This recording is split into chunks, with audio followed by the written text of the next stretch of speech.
What's going on, everyone? Welcome along to AFC Game by Game, and today I'm going to be discussing whether or not it's important to have English players in the side. Now, I'm making this video mainly because under recent years Arsenal have come under a lot of scrutiny for not having enough English players within the team, and that's something that has certainly been something I've regarded as a bit of an issue within the team. I remember when we lined up for that League Cup final back in 2011 and we had a side that featured only one English player. I remember watching that, the English national anthem was playing and the only British player to start was Jack Wilshere within the side, and that was a pretty surreal moment to watch at the time. But now we've got a very good English core within the side, a very young English core as well, may I add, in the likes of Theo Walcott, Kieran Gibbs, Jack Wilshere, Oxlade-Chamberlain, Danny Welbeck, and of course Callum Chambers, and not to mention a load of young English players coming through the ranks, the likes of Stephen O'Connor, Daniel Crowley, all very good, promising English players that will hopefully make a name for themselves in the team at some point. And I wouldn't really be making this video, but it was more the fact, I think the answer to this question is really obvious. Is it important to have English players within the team? Obviously, I think it's a yes to that, especially in the English Premier League. But I wouldn't really be making this video if it wasn't for a tweet I made out the other day just stating how many Arsenal players are actually in the England team. I think we were able to field the most Arsenal players in that side out more than any other team in the Premier League, more than Liverpool, United, etc. And it was a really proud moment for me as an Arsenal fan, seeing how many Arsenal players are actually representing my country. And yeah, I tweeted out the other day that Arsenal had the most English players in the national team, and someone replied to it saying, I don't care, which, you know, they're perfectly entitled to. I haven't really got a problem with that. And he went on to say that he'd much rather we had a side of foreign players if they were capable of winning the Premier League. Now, you know, I can totally understand where that person is coming from, because I'd love to see Arsenal win the Premier League, but I wouldn't really like to see them do it in a fashion that maybe Chelsea are doing it. Chelsea, in all fairness to them, they do have English players in Gary Cahill and John Terry, but you've got to look quite some distance to find some other promising English talent within that side. And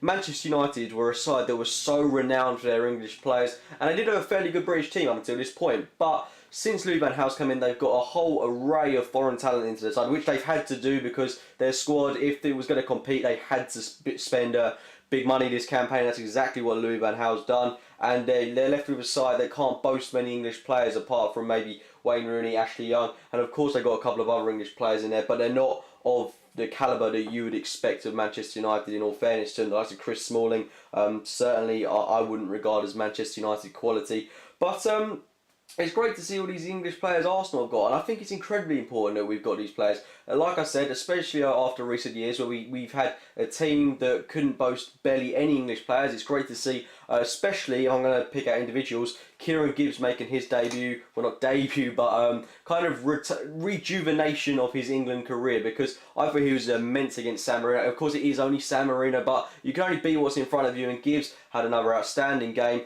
He's incredibly underrated, probably I honestly rate the guy higher than Leighton Baines, and of course you can quite easily say it's because of Arsenal bias. I'm an Arsenal fan. Don't get me wrong, I think Baines is quality, but this season he hasn't really kicked on from where he was last campaign, and of course Gibbs is a little bit younger than Baines.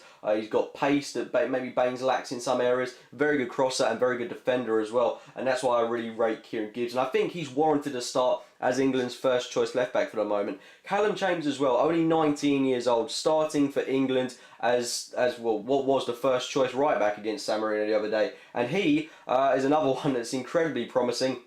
And what excites me so much about all these England players that we've got is that they're so young as well. I mean, we could be carrying the England team for so long, and I know this isn't the best England national team. In fact, it's one of the worst I've actually seen, but I know it's getting better. I think maybe there needs to be some refreshness in the management. I think Roy Hodgson, I don't know if he can go any further with the team. In fairness to him, he's got us playing attractive football, but I've never actually seen a really exciting England game, which is really frustrating because we've got the players to do it, but like I said, I still think this is one of the worst England national teams that I've ever witnessed. But it's got a lot of potential. I mean, you've got players like Raheem Sterling in there, John Stones, etc. But the Arsenal players are the ones that stand out. You've got Jack Wilshere, 22 years old, Callum Chambers, 19, Chamberlain, 21 years old, Danny Welbeck, 23 years old, Gibbs and Walcott, they're only 25. Walcott hasn't even been in the England team for a good long while now, so it's going to be great when he's back in the team. We could potentially have 6 English players in our starting lineup, which is really exciting for me. And we've certainly, now Mesut Ozil's injured, it's a great opportunity for maybe Chamberlain to get some more time in and around the team, which will just be great for his confidence. I think he's a real player of absolute quality, so it's going to be great to see him get a little bit more time on the pitch, which he thoroughly deserves because he is an absolutely sublime player. I just can't wait to have Theo Walcott back. But I think having all these young players certainly really is promising. I'm hoping that we continue to build on this, bring in more English players to the team, promote more young English players. It's just I'm kind of proud to say how many players that we've got representing our country, and I'm just hoping that it continues really. Anyway, that was my take on that. It's a very debatable topic, but anyway, guys, those are my thoughts on how important it is to have English players in the Arsenal setup. If you have enjoyed the video, please give it a like rating, subscribe to AFC Game by Game, and as always, thank you for watching, guys.